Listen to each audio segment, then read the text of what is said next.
Ada apa Pak Jajan? Akibat dari tidak mengetahui Ruhul Qudsi, akibat dari tidak mengetahui Ruhul Qudsi, orang kebanyakan menganggap bahwa ruh adalah nyawa.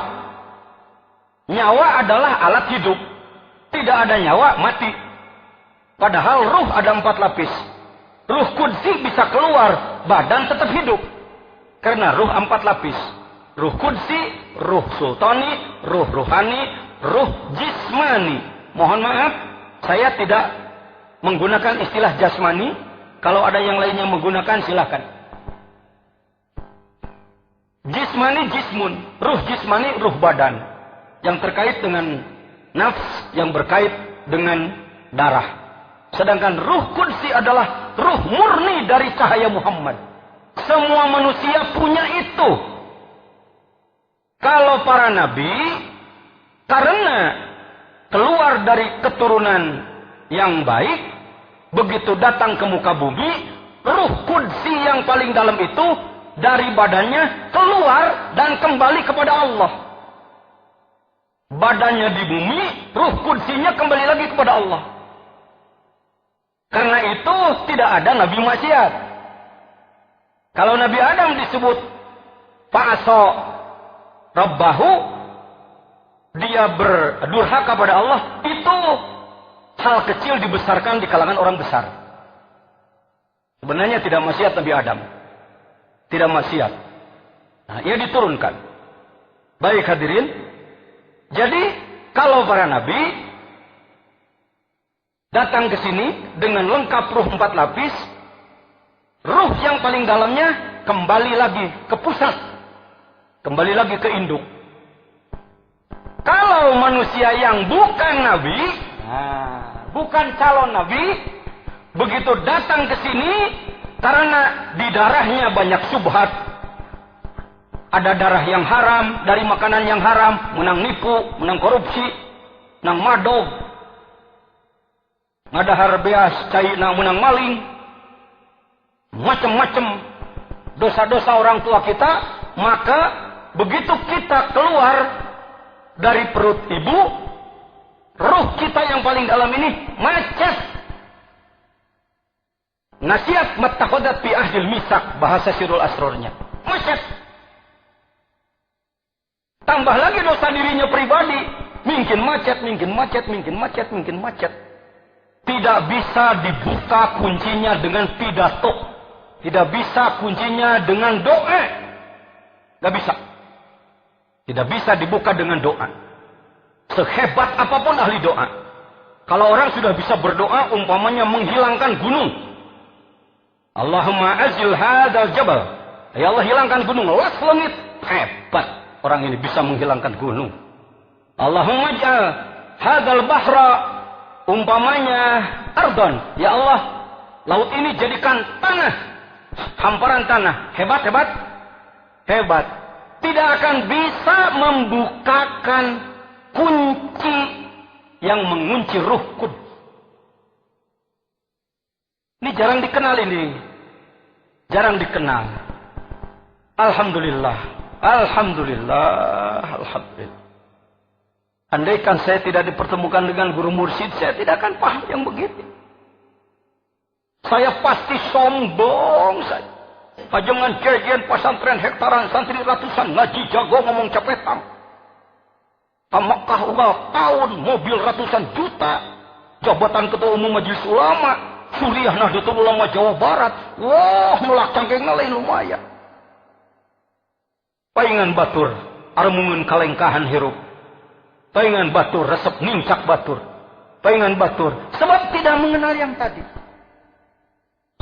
Setelah ke Suryalaya, saya baru berani mengatakan jajan teh tolol, goblok, tocrok. Setelah ke sini saya, dulu disebut goblok ku batur, sikatlah aku yang baturna. Alhamdulillah. Nah, karena mengenal Ruhul Qudus. Siapakah yang bisa membukakan kuplah, membukakan gembok yang mengunci ruh paling dalam sehingga dia tidak bisa keluar, adalah mursyid kamil mukammil. Ini tegas ini pengetahuan yang harus diketahui oleh seluruh cendekiawan, akademisi, dosen, sarjana, mahasiswa, santri, masyarakat. Saya mau nanya, Bapak sebelum ke Suryalaya pernah dengar ginian enggak? Tidak pernah. Siapa yang mau membahas? Lugas kali dia lo menuliur kan nu kieu ya. Ada ya. Ada tahap-tahapan. Kenapa pengersa Abah? Dulu ketika saya dengan pengersa Ajengan Gaos menyampaikan setiap bulan, begitu turun beliau selalu menyanyikan tidak ada gosora. Nah, beliau. Hadirin rahimakumullah. Bagaimana kalau bertemu dengan mursyid tapi tidak kamil, bukan mursyid sempurna, mal bisa muka. Walaupun memberikan ijazah talqin la ilaha illallah, cuma jadi wiridan.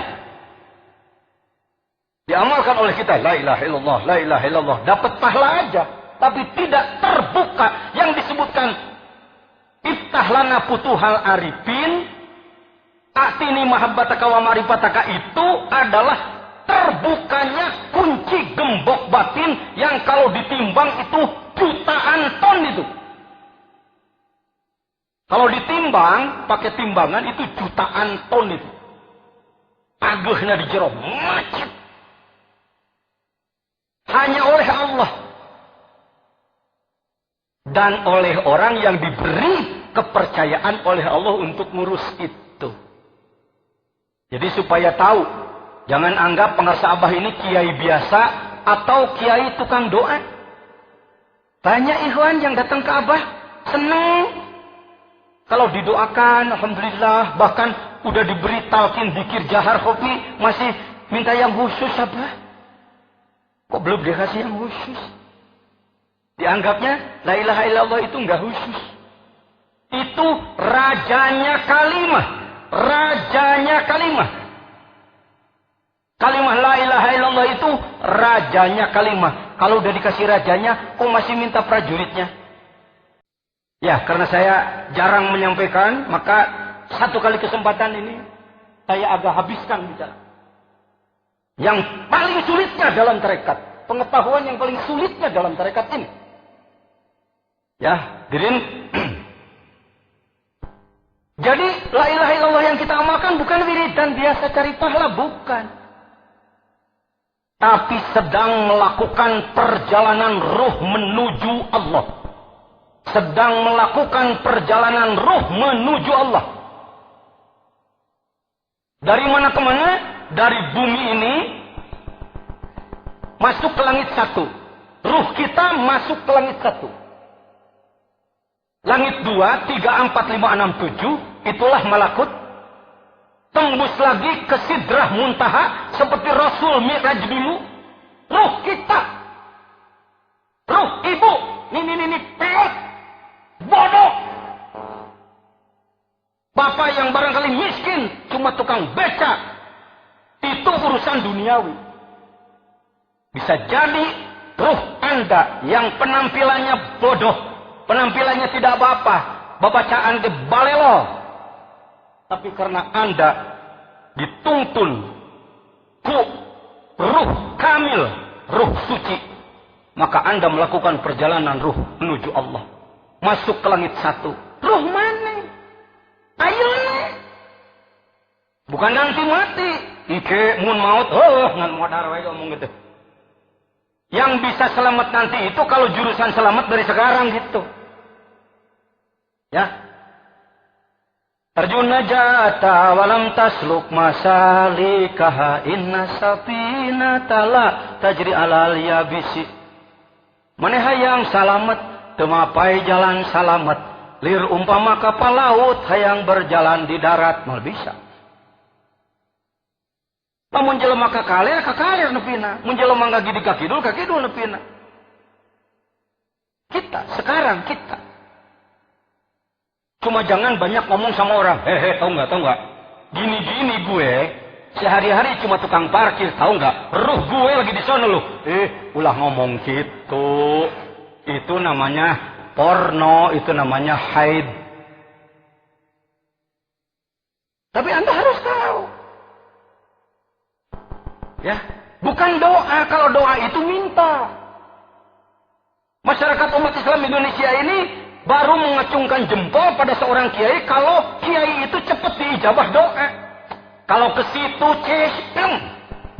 Kalau ke situ instan. Waduh, luar biasa. Bapak perlu tahu.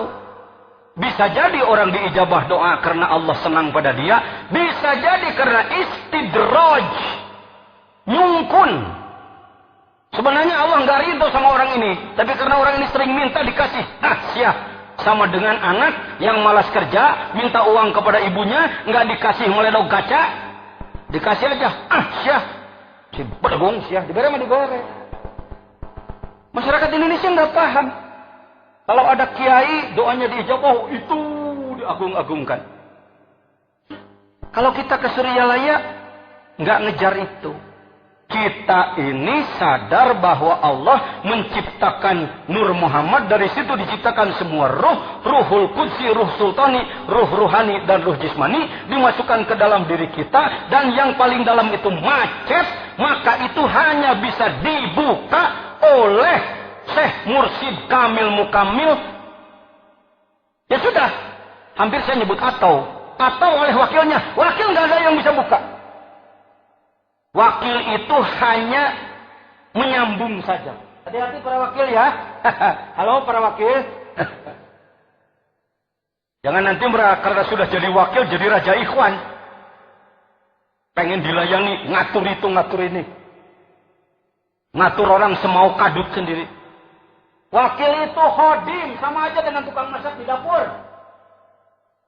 Kenapa saya ajangan jajan waktu ada Mang Ahmadi turun dari Mercedes, cium tangan ke Ahmadi, padahal Mang Ahmadi tukang ngepel, sama aja. Saya diberi lahan hidmah oleh Abah di wakil talqin dan bidang ilmu dakwah, Mang Ahmadi ngepel di hareup non bedaan. Ini liwat sesalaman batur tercium begitu kan kena irung lah. Atuh. Lehong mun eueuh lehon. Maaf ya, maaf. Dirin. Baik. Sampai di mana tadi saya ngomong? Sampai di ruh. Jadi ibu-ibu, bapak-bapak datang ke Suryalaya itu diapakan oleh Abah? Tuh, ngahulang deh. Memang. Dibukakan kunci yang mengunci Ruhul Qudsi. Memangnya Pak Jajan, kembalinya Ruh Qudsi kepada Allah itu apa hukumnya? Wajib ain. Karena saya mantan ketua fatwa, sekarang jadi ketua umum Majelis Ulama, maka ngomong saya gaya fatwa. Berdasarkan, mengingat, menimbang keputusan. Ya, fardu ain. Jadi orang yang nantinya akan bisa kembali kepada Allah setelah mati, kalau kembali saja sekarang. Hadisnya pengersa, nah bagian pengersa. Hadis sohehnya dari apa itu? Mutu qabla an tamut. Yuk ngomong saudara ya, mutu. Bukan mutu luludek, ulekan. Qabla an tamutu. Kenapa? Begini. Kalau Rasul bersabda, "Shallu." Apa katanya? Rasul memerintah, "Salat." Jadi kita wajib apa? Karena Rasul memerintah. Sumu ngomong. Saumlah. Maka kita wajib. Karena Rasul merintah. Zakku. Apa? Atuz zakat. Laksanakan zakat. Maka kalau nisab kita wajib. Karena Rasul. Kalau tidak dilaksanakan, dosa, diancam masuk. Saya ulang. Nggak mudah ini, nggak mudah menyampaikannya begini. Sebab saya harus memperbaiki pemikiran. Rasul bersabda, sumu. Apa katanya? Artinya Rasul memerintah orang supaya maka umatnya wajib dalam setahun 1 bulan. Rasul memerintah sholat, maka kita wajib sholat dalam sehari 5 kali. Kalau tidak dilaksanakan, dosa diancam masuk. Yakin? Percaya? Tidak ragu-ragu? Oke. Bagi yang sudah sampai istitoah, kalau haji jangan nyebut nisab ya. Orang yang sudah mampu punya bekal dan sehat untuk berangkat ke haji, maka dia wajib melaksanakan. Allah bersabda, atimul hajj. Yang sudah mampu tapi tidak melaksanakan diancam masuk neraka. Yakin? Nah, sekarang Rasul bersabda, mutu ngomong. Qabla anta mutu. Matilah kamu sebelum mati. Perintah siapa itu? Kepada siapa itu? Laksanakan apa jangan? Hukumnya? Kalau tidak, diancam masuk. Nah, kita menang. Teradai ngomong lebih lama. Saudara Rasul mewajibkan sholat. Kalau tidak sholat, neraka. Saudara Allah mewajibkan saum. Kalau tidak saum, neraka. Bagaimana Pak Kiai, Ustadz tentang mati sebelum mati? Ya kalau itu sih mulai dibijaksanakan itu. Jadi kalau itu sih ya terserah ya. Ya hadirin sebenarnya saya itu paham. Ngan mengaku itu paham ya. Rasul memerintah mutukot. Matilah kamu sebelum. Artinya kita harus sudah melakukan perjalanan ruh kembali kepada Allah sebelum habis kontrak dicabut nyawa. Penyawana cuma satu, itulah ketololan. Nyawa bukan satu, ruh bukan satu, ruh 4. Yang disebutkan kembali adalah Ruhul Qudsi. Bagaimana cara kembalinya? Datanglah ke ahlinya untuk dibuka simpul kuncinya. Mulailah dia diurus ruh yang paling dalam itu dengan amalan zikir dan kewajiban-kewajiban lainnya. Setelah dia terurus, maka dia menjadi tiflul ma'ani, bayi maknawi. Dan dikeluarkan lagi oleh Allah, kembalilah dia ke sana. Contohnya Nabi Muhammad SAW waktu Mi'raj, Bilal masih hidup di Madinah. Nabi Muhammad Mi'raj, Bilal masih hidup. Tapi ketika Nabi Muhammad sampai ke laut, ke alam ujung, bertemu dengan Bilal. Kalau pakai bahasa Betawi, lu udah di sini ya? Kan lu belum ngerti. Kira-kira kalau pakai bahasa begitu. Nggak begitu Rasulullah. Tahu, oh ini kualitas. Semua orang, laki-laki, perempuan, cakep tidak cakep, mancung atau demes, kaya atau miskin, bodoh atau pinter, ketika dia melakukan perjalanan ruh menuju Allah, diawali dengan talqin zikir dari Syekh Mursyid Kamil Mukammil, maka diuruslah ruh maknawinya, maka dia keluar dan kembali ke sana, badan di sini, ruhnya di sana. Hati-hati dengan orang tarikat loh. Makanya hati-hati, jangan seneng maksiat. Awas dikir jangan dipakai kedok. Ya gua sih biar maksiat gini juga kau makan punya dikir. Jangan begitu. Hati-hati jangan begitu. Justru setelah berzikir kita semakin berupaya untuk melaksanakan kewajiban tugas dari Allah sebaik-baiknya, menjauhi maksiat. Amin.